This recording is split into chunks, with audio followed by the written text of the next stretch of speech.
Good evening, Flying Can Ranch, ladies and gentlemen, down here in Texas.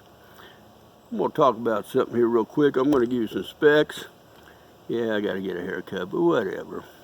Give you some specs. We're going to look this thing over, talk about it, what I like, what I don't like, then we'll go over it. So what we have, in essence, I just text this up. This is the Winchester 1100S. Now this is a .177 caliber break barrel rifle, and you can pop that open like that. And it's a break barrel. It's a rifle barrel. The overall weight of the gun is 6.6 pounds. Overall length is 46.25, and they say it does 1,100 feet per second with alloy pellets. It is a spring piston, as far as I can figure out. It's not a nitro gas or anything like that. And this is a Daisy product. So it's a Daisy product, but I'll show you here very quickly. Snap that shut, if I can get you up here enough to see it. It's manufactured in China. So it's not made at the Daisy plant in Rogers, Arkansas. So let's talk about it from beginning to end. It does have a nice rubber butt piece. It is rubber. Stock's semi-solid, but you can see the seam in it. Not like some stocks I have that look a little better. There's some nice stippling right along here and right along here for your grip. And if you look here, I love this feature of this gun. I've got another one that does it, where you have to thumb back that hammer, and there you're ready to fire. And here you're safe. Appears to have a pinstripe scope stop. This does not come with a scope, by the way. And I had you can see where I set that scope up pretty high to get done what I want to do. Again, I want to mention, if you own these break barrel type guns, it's a real good idea to get the wrenches and everything to make sure you keep these tightened.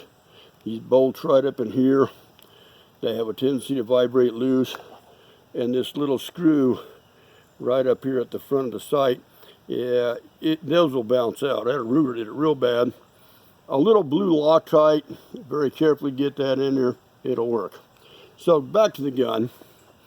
These are just a white dot painted rear sights, and you have the same thing right up here on the front. It's just a little, I don't know if you can see it, just a little white dot. It's not a hooded sight, it's not fiber optic, strictly painted.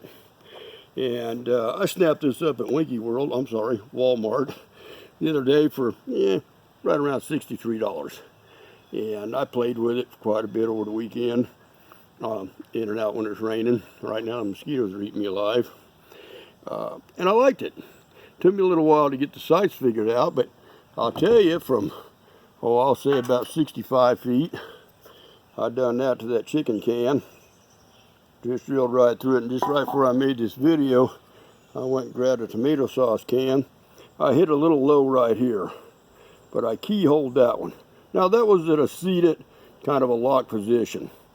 But for, $63, I think it did pretty well. It held its own. It's got a little vibration.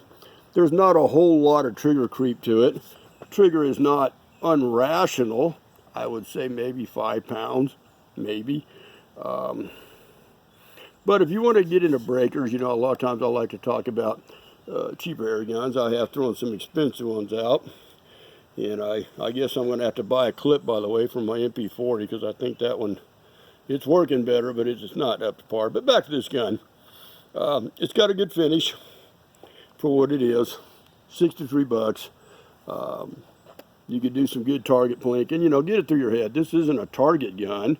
I think I'm doing pretty good for what I got sitting out here. And I might try a couple of freehands later from way back there at the cooker. But $63, it's got a little instruction thing on the top even of what to do. But for the price, I think it's a good gun.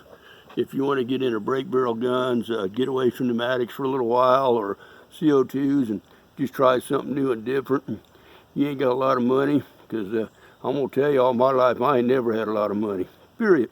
It's just the way I lived. So, but I make it. So I want to show my viewers this, let them see it. Yeah, I know it's out there. You can be the judge if you want to buy something from China. Later on, I'm going to review an older air gun that I bought, probably 20 years ago from China. And we'll talk about it, and it's not near the power of this one. So, wanted to show it with you, make your own mind up what you want to do, and that's how we do it at Flying Can Ranch. Thanks for watching.